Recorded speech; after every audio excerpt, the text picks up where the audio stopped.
जय हिंद साथियों। स्वागत है आप सभी का हमारे YouTube चैनल ज्ञान आरबीएल में।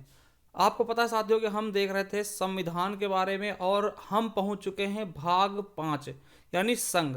और संघ में हम देख रहे हैं राष्ट्रपति जी के बारे में। तो चलिए दोस्तों शुरू करते हैं। मगर उसके पहले मैं बता दूं, अगर आप पहली बार जुड़े हैं तो चैनल सब्सक्राइब कर लीजिएगा और इसके जो आगे के वीडियो हमने बनाए हैं तो उनको एक बार आप देख लीजिएगा। बहुत ही बेहतरीन ढंग से दोस्तों हम पूरा एक अच्छे लेवल पे आप सभी को ये चीज़ें हम दे रहे हैं। ठीक है, तो जाइए हमारे प्ले लिस्ट पर, वहाँ आपको एक तरीके से लगी हुई बिल्कुल अच्छे से वीडियो मिल जाएंगे। तो साथियों जैसे आप हमारे प्ले लिस्ट पे आएंगे, देखिए आपको मिलेगा संपूर्ण भारतीय संविधान यानी इंडियन पॉलिटी एंड कॉन्स्टिट्यूशन के नाम से एक प्ले लिस्ट दिख जाएगी। इसको आप पढ़ लीजिएगा, संपूर्ण आपको संविधान यहाँ से कवर हो जाएगा। और बता दूं कि किसी भी तैयारी अगर कर रहे हैं किसी भी चीज़ की तो आपको दोस्तों ये मिलेगी UP triple SC exam video junior assistant forest SI, है ना। इसके सभी एग्जाम के लिए जो यूपी ट्रिपल एस से संबंधित दोस्तों, उसके लिए आप संपूर्ण हिंदी आप पढ़ सकते हैं यहाँ से। ठीक है, और यूपी पुलिस के लिए साथियों ये वाला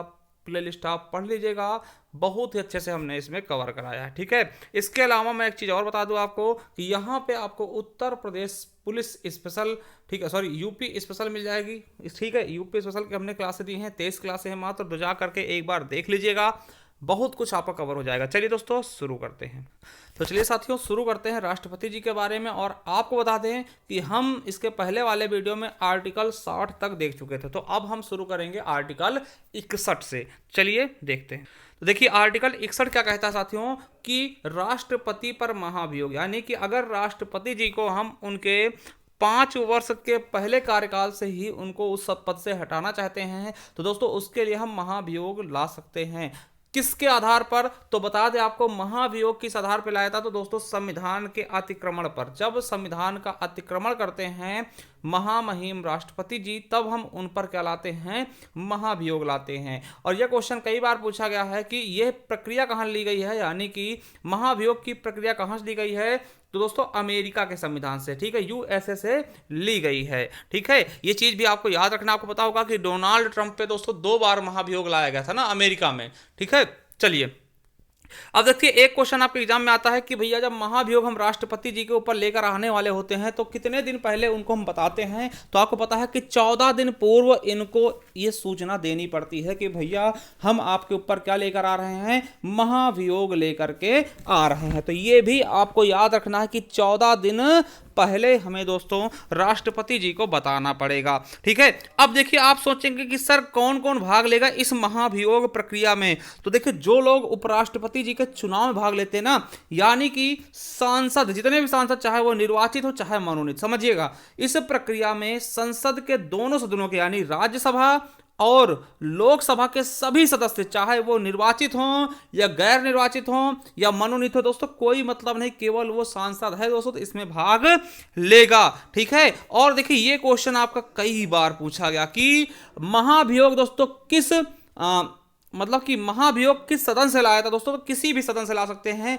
पहले किस सदन से लाया जाएगा कोई पता नहीं है दोस्तों, चाहे पहले राज्यसभा से लेके आ जाओ या फिर चाहे पहले लोकसभा से, यानी किसी भी सदन से महाभियोग लाया जा सकता है, पहले इसकी शुरुआत की जा सकती है। ठीक है, और आपको बता दें कि अभी तक दोस्तों भारत के इतिहास में कभी भी दोस्तों किसी भी राष्ट्रपति पर महाभियोग प्रक्रिया लाई नहीं गई है। ये दोस्तों कब लाई जाती है तो हमने बताया केवल और केवल संविधान के अतिक्रमण पर दोस्तों ये चीजें लाई जाती। अब देखिए एक चीज मैं बता दूं, उसको मैंने टाइप नहीं किया, किस प्रकार से आएगा और कैसे दोस्तों ये चीजें लागू होती उसको मैं अपने संक्षिप्त में एक बार आपको बता देता हूं। मान ले साथियों कि ये जो महाभियोग है वो लोकसभा से लेकर आएगा। देखिए लोकसभा या राज्यसभा किसी से भी ला सकते हैं, मगर मैं आपको लोकसभा का उदाहरण बता रहा हूं। तो देखिए लोकसभा से लाएगा मान लिया महाभियोग, तो इधर देखिए लोकसभा इधर राज्यसभा। तो पहले दोस्तों महाभियोग कहां लाएगा? लोकसभा में। तो लोकसभा में करना क्या होगा? पहली चीज तो क्या है, जब ये प्रक्रिया शुरू होगी हम 14 दिन पहले राष्ट्रपति जी को बता देंगे। लाने के 14 दिन पहले से हम राष्ट्रपति जी को एक बता देंगे भैया कि हाँ आपके खिलाफ महाभियोग हम लेकर के आ रहे हैं। और क्या करना होगा, मान ले दोस्तों लोकसभा से लाया जा रहा, समझ लीजिएगा। तो सबसे पहले दोस्तों क्या क्या करना होगा, कम से कम दोस्तों 1/4 सदस्य, क्या लोकसभा के कम से कम दोस्तों 1/4 सदस्य क्या करेंगे, हस्ताक्षरित करके दोस्तों उस सदन के अध्यक्ष को देंगे। ठीक है, मतलब कि पहले 1/4 सदस्य लोकसभा के, यानी जिस भी सदन से जाएगा ये चीज, वहां के 1/4 सदस्य क्या करेंगे, उसको दोस्तों हस्ताक्षरित मतलब हस्ताक्षर करके दोस्तों अध्यक्ष के समक्ष देंगे।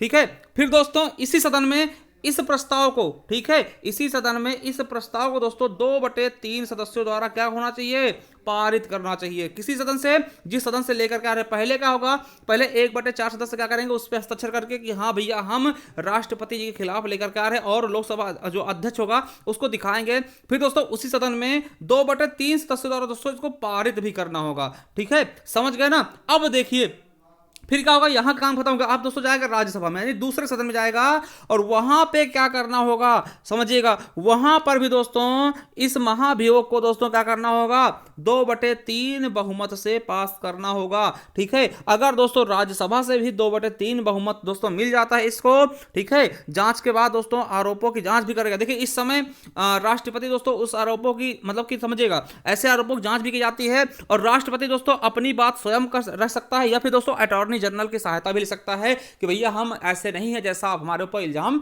लगा रहे हैं। और देखिएगा पहले क्या कहते हैं, जिस सदन से लाया जाएगा वहां के 1/4 सदस्यों द्वारा हस्ताक्षरित होना चाहिए, फिर दोस्तों 2/3 सदस्यों द्वारा दोस्तों इसको पास करना चाहिए, फिर दूसरे सदन में जाएगा वहां भी 2/3 सदस्यों द्वारा पास होना चाहिए। अगर पास हो जाता है तो उसी दिन से राष्ट्रपति जी अपना त्यागपत्र दे देंगे, यानी उसी दिन से दोस्तों राष्ट्रपति जी को राष्ट्रपति के पद से दोस्तों हटा दिया जाएगा, यानी महाभियोग दोस्तों उन पर लागू हो जाएगा। ठीक है, और वो पद क्या हो जाएगा दोस्तों, खाली हो जाएगा, और उस पद पे कौन विराजमान हो जाएगा, उपराष्ट्रपति जी हो जाएंगे। तो देखिए एकदम बेसिक है, ज्यादा कुछ समझना नहीं है कि भैया आपको इसमें से मेन चीज क्या याद रखना है कि कौन कौन भाग लेता है, कहां से लिया गया था, अमेरिका से लिया गया है।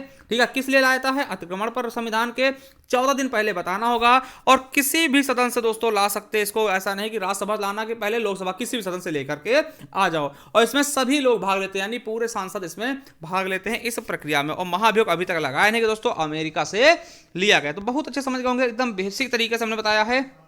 चलिए अब दोस्तों बताता है अनुच्छेद 62 क्या कहता है। 62 कहता है कि राष्ट्रपति पद पर व्यक्ति को भरने के लिए निर्वाचन का समय और रीतियां। दोस्तों ये कहा गया है कि राष्ट्रपति पद पर व्यक्ति को भरने के लिए निर्वाचन का समय और रीतियां, यानी देखिए राष्ट्रपति की अनुपस्थित में दोस्तों आपको पता है कि उपराष्ट्रपति इस पद को संभालेगा, यानी राष्ट्रपति जी नहीं है दोस्तों, उनकी किसी कारण मृत्यु हो गई, या फिर त्यागपत्र दे दिया, या फिर दोस्तों कहीं बाहर बहुत समय के लिए चले जाते हैं। ठीक है, तब भी दोस्तों कौन बैठता, उपराष्ट्रपति पद को संभालता। अगर उपराष्ट्रपति जी नहीं होंगे तो सर्वोच्च न्यायालय के मुख्य न्यायाधीश संभालेंगे, अगर ये भी नहीं होंगे दोस्तों तो वरिष्ठ न्यायाधीश। ठीक है, चलिए तो समझ गए होंगे। चलिए अब दोस्तों अब देखिए हम 63 क्यों नहीं बता रहे दोस्तों, 63 में उपराष्ट्रपति का उल्लेख है। क्या है, 63 में उपराष्ट्रपति का उल्लेख है, जो कि हम आगे देखेंगे अगले पार्ट में। ठीक है, तो यहां हम केवल राष्ट्रपति जी के बारे में बात करेंगे। और देखिए अब आगे दोस्तों अनुच्छेद 70 में क्या कहा गया है कि आपातकाल के समय, देखिए आपातकाल के समय में राष्ट्रपति के कर्तव्यों का निर्वहन दोस्तों कैसे करेगा। आपातकाल आपको पता है कि आपातकाल में क्या होता है, सब कुछ आपको हमने अभी आगे हम बताएंगे कि आपातकाल कैसे लगता है, इस पे एक अलग से डिटेल्ड वीडियो हम बनाएंगे। ठीक है, तो ये चीज आप बिल्कुल अच्छे समझ रहे होंगे कि आपातकाल के समय दोस्तों कैसे निर्वहन करेगा, इसके बारे में बताया गया है। चलिए अगला है कि 71 में क्या कहा गया कि राष्ट्रपति और उपराष्ट्रपति के निर्वाचन संबंधित विषय, कि राष्ट्रपति और उपराष्ट्रपति जी के निर्वाचन संबंधी विषय के बारे में क्या बताया गया है, तो वो आपके 71 बताया गया। और इसी में क्या कहा गया कि अगर राष्ट्रपति या उपराष्ट्रपति के चुनाव में कोई विवाद होता है दोस्तों, तो उस पर दोस्तों किसका अधिकार होगा, सुप्रीम कोर्ट ही इस पर निर्णय लेगा। ठीक है, क्या करेगा, सुप्रीम कोर्ट ही इसका निर्णय करेगा, ये चीज आप समझ लीजिएगा। ठीक है, यानी इस पे दोस्तों इलेक्शन कमीशन कुछ नहीं कर सकता, जो निर्णय लेना होगा वो सुप्रीम कोर्ट करेगा। और 72 आर्टिकल दोस्तों बहुत ही ज्यादा इंपॉर्टेंट है। अनुच्छेद 72 क्या कहता है, क्षमादान की शक्ति। साथियों समझिएगा, क्षमादान की शक्ति कौन कहता है, तो आर्टिकल 72 कहता है राष्ट्रपति के पास दोस्तों क्षमादान की शक्ति होती है, जुडिशियल पावर जिसको कहते हैं। वैसे आपको पता होगा कि आर्टिकल 161 के तहत दोस्तों राज्यपाल के पास भी होता है, मगर दोस्तों वो मृत्यु दंड या फिर सेना संबंधित न्याय नहीं दे सकता। ठीक है, तो अलग चीजें हैं, चलिए बताते हैं। अब देखिए किन मामलों में शक्ति है, तो राष्ट्रपति मृत्यु दंड को भी माफ कर सकता है। दोस्तों आपको पता होगा कि जब दोस्तों जो कसाब थे उनको फांसी दी जा रही थी दोस्तों रात में, है ना। उन्होंने दोस्तों राष्ट्रपति के पास अपनी वो दी थी ना याचिका कि भैया हमें माफ कर दो ना। आपको पता है ना उस समय प्रणब मुखर्जी थे, उन्होंने कहा था कि नहीं बिल्कुल नहीं ना। तो ये चीज समझिए, इस इन राष्ट्रपति जी के पास इतनी ताकत होती है। दूसरा दोस्तों कोर्ट मार्शल यानी सेना न्यायालय। अगर दोस्तों कोई सैनिक है उसको सेना से दोस्तों दंडित किया गया तब भी दोस्तों राष्ट्रपति उसको क्षमा कर सकते हैं, ठीक है। तीसरा संघीय विषय से संबंधित विधि के विरुद्ध द्वारा दोस्तों आपको पता संघ जो सूची होती है उसमें जो भी विषय दोस्तों अगर उससे संबंधित कोई भी न्याय देना दोस्तों उसमें भी राष्ट्रपति जी माफी दे सकते हैं। तो ये चीज समझ सकते हैं बहुत अच्छे से। चलिए अब देखिए कुछ शक्तियां जो आपको बता दें राष्ट्रपति जी के बारे में। पहला क्या है क्षमा। एक होता दोस्तों क्षमा। क्या होता है क्षमा, यानी कि इसमें दोस्तों बता दें कि राष्ट्रपति जी पूरी तरह दंड को समाप्त कर देते हैं। मान ले साथियों आपको क्या है आपको मान लिया फांसी सजा है तो दोस्तों क्षमा वाला जब ये इसका प्रयोग करेंगे राष्ट्रपति जी ना, तो यानी एकदम से तुमको एकदम से मतलब आप कह देगा कि आपके ऊपर कोई भी कुछ भी नहीं, आप जाइए फ्री हो गए पूरी तरीके से, मतलब एकदम से क्षमा कर देना, ठीक है। समझ गए ना, एकदम से क्षमा कर देना, ये चीज आप समझ लीजिएगा। चलिए अब दोस्तों दूसरा था प्रविलंबन। क्या होता है प्रविलंबन? मृत्यु दंड को अस्थायी रूप से निलंबित किया जाना। देखिए इसका मतलब क्या होता है साथियों, मान लिया दोस्तों कोई चीज अब किसी को मृत्यु दंड दे दिया गया है ना, अब कोई साथियों क्या होता है कि मान लिया कोई ऐसा एविडेंस उसको इकट्ठा करना है कि नहीं भैया हमारे खिलाफ आप गलत दे रहे हैं, तो आप राष्ट्रपति के पास जाइए उनको बताइए दोस्तों, तो वो अपने किसका प्रविलंबन का यूज करेंगे और कहेंगे भैया कुछ समय के लिए इसकी सजा को रोक दीजिए, मतलब कुछ समय के लिए आप फांसी के प्रावधान को रोक दीजिए, ठीक है। जैसे आपने पता होगा अभी शबनम का केस था, है ना, आपने देखा था पहली महिला स्वतंत्र भारत की पहली महिला बनने वाली थी जिनको फांसी दी जानी थी ना, तो दोस्तों उन क्या थी वो गर्भवती थी ना, मतलब प्रेग्नेंट थी, तो कहा गया था कि इसके साथ में बच्चे को भी मतलब बच्चे को सजा देना संभव नहीं है, ठीक। तो उसके लिए दोस्तों इनकी सजा को थोड़ी समय के लिए रोका गया था ना, तो आप समझ सकते हैं ऐसा कुछ था, ठीक है। तो बस आप समझाने के लिए है कि भैया मृत्यु दंड के समय को अस्थायी कर देना, मतलब ऐसा नहीं कि आपको फांसी नहीं दी जाएगी, मतलब कुछ समय के लिए रोक दीजिए, ठीक है, ये निलंबित कर सकता है, उसको हम प्रविलंबन बोलते हैं ना। ऐसे क्वेश्चन आपके एग्जाम में पूछे जा सकते हैं कि कुछ समय के लिए मृत्युदंड को रोक देना यानी अस्थायी निलंबन क्या कह सकते हैं, तो प्रविलंबन कहते हैं, ठीक है। चलिए अगला तीसरा दोस्तों परिहार। दोस्तों क्या होता है परिहार? दंड की प्रकृति में परिवर्तन किए बिना दंड की मात्रा को कम कर देना। दोस्तों क्या बोलते हैं इसको? हम बोलते हैं परिहार, ठीक है। मात्र दोस्तों क्या करते, कोई हम प्रवृत्ति उसकी चेंज नहीं करेंगे। मान ले साथियों आपको क्या है कि उम्र कैद की सजा है, क्या है समझिएगा, उम्र कैद की सजा है दोस्तों, उम्र कैद की ना। अब दोस्तों उसकी प्रवृत्ति देखिए, प्रवृत्ति क्या कैद ही तो है ना, मगर दोस्तों उसकी हम सजा देखिए इसके परिवर्तन इसके उसमें परिवर्तन नहीं करेंगे। आपको मान लिया कि समझिए मान लिया दोस्तों मृत्युदंड था तो उसको हमने क्या कर दिया उम्र कैद कर दिया, ऐसा नहीं, परिवर्तन नहीं करेंगे। हाँ आपको दोस्तों उम्र कैद सजा थी, इसमें हम 10 साल की सजा करवा सकते हैं ना, तो इसकी ही इसी में दोस्तों उसकी प्रकृति में परिवर्तन ना करके उसी सजा में कमी कर दिया। मान लिया 20 साल की सजा थी ना तो उसको 5 साल कर दिया, तो ऐसी चीजें वो परिहार कहलाती है। देखिए विराम क्या होता है? किसी विशेष कारण से दंड की मात्रा को कम कर देना। दोस्तों इसे क्या बोलते हैं? विराम कहते हैं। सजा की प्रकृति कम करना। देखिए इसमें क्या होता है समझ लीजिए, जैसे मान लीजिए दोस्तों एक आपको कठोर कारावास की सजा थी, क्या कठोर कारावास की सजा थी, कठोर कारावास जिसमें दोस्तों पत्थर तोड़ते आपको नजर आते होंगे ना, कठोर कारावास दोस्तों ऐसे कारावास में बदल दिया, ठीक है, आसान कर दिया कि भैया आप चलिए साधारण कारावास आपको दे दिया, तो ये कर सकते हैं विराम के तहत, ठीक है। लघुकरण क्या होता है? दंड की कठोरता को कम कर देना। दोस्तों दंड की कठोरता को कम कर देना, एक दंड के बदले दोस्तों आप समझ सकते हैं इसमें दोस्तों मतलब उसकी प्रकृति भी बदल सकती है। मान लो दोस्तों आपको क्या है कि आपको दोस्तों उम्र कैद सजा कर दी गई ना, तो उम्र कैद को दोस्तों ये कर सकते हैं कि केवल चलिए जुर्माना दे दीजिए, मतलब कि एकदम कठोरता जो है उसको एकदम कम कर देना, ये चीज आपके कहा गया है लघुकरण में। तो ये देख सकते हैं दोस्तों कुछ ये चीजें थी, ठीक है, क्या थी? कुछ ये चीजें थी दोस्तों जिनमें हमने आपको बताया है, ठीक है। चलिए अब देखिए ये आपके राष्ट्रपति जी को क्या है समझिएगा, ये राष्ट्रपति जी के क्या हैं शक्तियां हैं, ठीक है, क्या हैं शक्तियां हैं, समझ गए होंगे। अब देखिए अनुच्छेद 73 का कहता है संघ की कार्यपालिका शक्ति का विस्तार। दोस्तों संघ की कार्यपालिका जो है उसकी शक्ति का विस्तार होना, यानी कि उन विषयों पर जिन पर दोस्तों संसद को विधि बनाने की शक्ति प्राप्त। दोस्तों ठीक है, ये चीज समझ सकते हैं, ज्यादा इंपॉर्टेंट है नहीं, जो भी चीजें हमें इंपॉर्टेंट लगती है दोस्तों उसको हम बहुत ही बेहतरीन ढंग से आपको समझाने की कोशिश भी कर लेते हैं, ठीक है। चलिए अब राष्ट्रपति जी की कुछ शक्तियां देख लेते हैं। क्या साथियों? राष्ट्रपति जी की कुछ शक्तियों का वर्णन हम आपके समक्ष कर रहे हैं। समझिएगा। ठीक है, अब देखिए पहली शक्तियां इनकी कौन सी, कार्यपालिका संबंधी शक्तियां, राष्ट्रपति जी की कार्यपालिका संबंधी शक्तियां। जैसे दोस्तों को पता है कि अनुच्छेद 53 हम आगे पढ़ चुके हैं कि राष्ट्रपति को संघ की समस्त कार्यकारी शक्तियां प्रदान होती है दोस्तों। तो आपका अनुच्छेद 53 कहता है कि राष्ट्रपति जी को संघ की समस्त कार्यकारी कार्य करने की शक्तियां प्राप्त होती हैं। ठीक है, अगला है 74 में दोस्तों। ठीक है, कार्यपालिका शक्तियों में दोस्तों 74 अनुच्छेद है, क्या राष्ट्रपति को सहायता व सलाह देने के लिए एक मंत्री परिषद होगा दोस्तों। ये कौन शक्तियां है, कार्यपालिका संबंधित शक्तियां हैं किसकी, राष्ट्रपति जी की। ठीक है, अगला दोस्तों 75 का कहता है कि प्रधानमंत्री की नियुक्ति राष्ट्रपति करेगा। समझिएगा, प्रधानमंत्री जी की नियुक्ति कौन करेगा, राष्ट्रपति करेगा। और अन्य मंत्रियों की नियुक्ति भी दोस्तों राष्ट्रपति जी ही करते, किसकी सलाह पे, मगर प्रधानमंत्री की सलाह पे। यानी कि आपसे देखिए, आपके एग्जाम में दोस्तों एक बार पूछा गया था रेलवे मंत्री नियुक्ति कौन करता है दोस्तों, तो आपको पता होना चाहिए कि रेलवे मंत्री नियुक्ति कौन करेगा, राष्ट्रपति करेंगे, किसकी सलाह पे, प्रधानमंत्री की सलाह पे ना। तो ऐसी चीजें समझिएगा बिल्कुल अच्छे से। ठीक है, और दोस्तों अगला है कि अनुच्छेद 78 का कहता है प्रधानमंत्री का यह कर्तव्य होगा कि वह राष्ट्रपति को मंत्रिपरिषद के सभी निर्णयों, ठीक है, जो निर्णय लेते हैं और प्रशासन संबंधी मामलों की सूचना दें जो राष्ट्रपति द्वारा मांगी जाए। अगर राष्ट्रपति जी कोई अगर न्यूज मांगते हैं, कोई चीज जानना चाहते हैं दोस्तों, तो प्रधानमंत्री का यह कर्तव्य है कि उनको यह बताया जाए। ठीक है चलिए अगला है मेरे साथियों कि अनुच्छेद 263, वह देखिए वह है ना, अनुच्छेद 263 में क्या कहा गया है कि वह केंद्र और राज्य और अंतरराज्यीय सहयोग को बढ़ावा देने के लिए एक अंतरराज्यीय परिषद का गठन भी कर सकता है। ठीक, कौन कर सकता है, तो राष्ट्रपति जी कर सकते हैं। तो ये दोस्तों राष्ट्रपति जी की कुछ क्या हैं दोस्तों, कार्यपालिका की शक्तियां हैं। ठीक है, ये चीज आप समझिएगा बहुत अच्छे से। ठीक है, तो समझ गए। देखिए कुछ चीजें जो बहुत ही ज्यादा इंपॉर्टेंट है, मैंने एक जगह उसका कलेक्शन कर दिया है कि देखिए राष्ट्रपति किसको किसको नियुक्त करता है ना, वो चीजें देख लीजिएगा।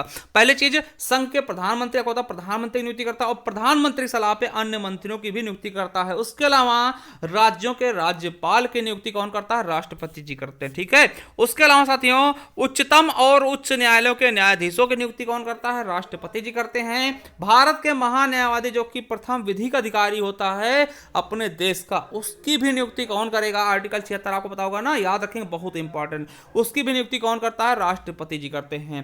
भारत के नियंत्रक एवं महालेखा परीक्षक यानी कि आपको पता है कैग, जो कि 148 में आते हैं अनुच्छेद, इनकी भी नियुक्ति कौन करते हैं, तो हमारे राष्ट्रपति जी करते हैं। ठीक है, चलिए अगला है संघ लोक सेवा आयोग। आपको पता है यूपीएससी के अध्यक्ष हो गए या उनके सदस्य हो गए, उनकी भी नियुक्ति कौन करेगा, तो राष्ट्रपति जी ही करते हैं। ठीक है, और आपको पता है कि मुख्य निर्वाचन आयुक्त और अन्य निर्वाचन आयुक्त, यानी कि एक मुख्य होता है, दो अन्य होते हैं, उनकी भी नियुक्ति हमारे राष्ट्रपति महोदय जी ही करते हैं। ठीक है, अगला है दोस्तों राष्ट्रीय मानवाधिकार आयोग के अध्यक्ष व सदस्य दोस्तों, इनकी भी नियुक्ति कौन करता है, तो राष्ट्रपति जी ही करते हैं। उसके अलावा दोस्तों एससी एसटी आयोग के अध्यक्ष एवं सदस्य, उनकी भी नियुक्ति कौन करेगा, तो हमारे राष्ट्रपति महोदय ही करते हैं। उसके अलावा संघ तथा देखिए संघ राज्य क्षेत्रों के जो उपराज्यपाल होते हैं या फिर प्रशासक होते हैं, जैसे आपको पता दिल्ली में उपराज्यपाल है, पुदुचेरी में उपराज्यपाल है ना, और चंडीगढ़ में दोस्तों प्रशासक है, तो इनकी भी नियुक्ति कौन करता है, तो राष्ट्रपति जी ही करते हैं। ठीक है, इसके अलावा दिल्ली व पुदुचेरी जो मुख्यमंत्री है दोस्तों, ठीक है, जहां क्या है विधानसभा है दोस्तों, जैसे आपको जम्मू कश्मीर भी आगे मिलेगा, तो वहां के मुख्यमंत्रियों की भी नियुक्ति कौन करेगा, तो आपके राष्ट्रपति जी ही करेंगे। वित्त आयोग का गठन करते हैं दोस्तों राष्ट्रपति, भाषा राजभाषा आयोग का भी गठन कर सकते हैं राष्ट्रपति जी। और इसके अलावा साथियों देखिए सभी देशों के लिए दोस्तों जो राजदूत होते हैं और उच्चायुक्त होते हैं दोस्तों, उनकी भी नियुक्ति कौन करेगा, राष्ट्रपति जी ही करते हैं। ठीक है, चलिए और दोस्तों ये तीन लोग ऐसे हैं, इनको भी याद रखेंगे लेंगे कि राष्ट्रपति के प्रसाद पर्यंत पद धारण करते हैं दोस्तों। इनका मतलब क्या हुआ कि जो राष्ट्रपति के प्रसाद पर्यंत, यानी जब तक इनकी कृपा रहेगी तभी तक दोस्तों ये पद पे बने रहेंगे। राष्ट्रपति के प्रसाद पर्यंत कौन कौन काम करता है दोस्तों, पहली चीज संघ के मंत्री जो हो गए है ना, और राज्यों के राज्यपाल दोस्तों, ये आपके लिए इंपॉर्टेंट है। राज्यों के राज्यपाल दोस्तों प्रसाद पर्यंत काम करते हैं किसके, राष्ट्रपति महोदय के। उसके अलावा भारत का महान्यायवादी दोस्तों, जो कि प्रथम विधिक अधिकारी होता है पूरे भारत का दोस्तों, वो भी राष्ट्रपति जी के प्रसाद पर्यंत ही काम करता है। तो ये चीजें आपको बहुत ही अच्छे समझना है, एक बार दोस्तों आपको इसको अच्छे से दोहराना है। ठीक है, यहां से क्वेश्चन आपके यहां जरूर पूछे जाते हैं। ठीक है, तो इनको जरूर ध्यान रखना है। तो साथियों जैसे आपको पता है कि है ना। अब नेक्स्ट वीडियो में आगे हम और देखने वाले हैं राष्ट्रपति जी के बारे में। मगर आज दोस्तों आज बता दें आपको कि जाइएगा प्ले लिस्ट पे हमारे, यहाँ पे आपको मिल जाएगा संपूर्ण दोस्तों संविधान की क्लासेस इसी प्रकार से लगी हुई मिल जाएंगी, ठीक है। और क्लास देखिए कैसी लगती है आप एक बार जरूर कमेंट में बताया करिए, जिससे हमें भी दोस्तों मोटिवेशन मिलता है आप सभी के कमेंट पढ़ के, ठीक है। और इसके अलावा अगर देखिए आया करिए तो कम से कम लाइक का बटन, अगर पसंद आए क्लास तो लाइक कर दिया करिए, ठीक है, अच्छा लगता है थोड़ा सा, ठीक है। और एक बार जाइए दोस्तों हिंदी के लिए आप पढ़ सकते हैं दोस्तों, ये हमारी प्ले लिस्ट है, एक बार जाइए हमारे कहने दोस्तों, एक बार देखिए जाके कि कैसे हिंदी आपको पढ़ाया है, मजा आ जाएगा दोस्तों, ठीक है। तो चलिए दोस्तों थैंक यू, मिलते हैं किसी नेक्स्ट वीडियो में, तब तक के लिए जय हिंद, जय भारत, वंदे मातरम, thank you, love you all.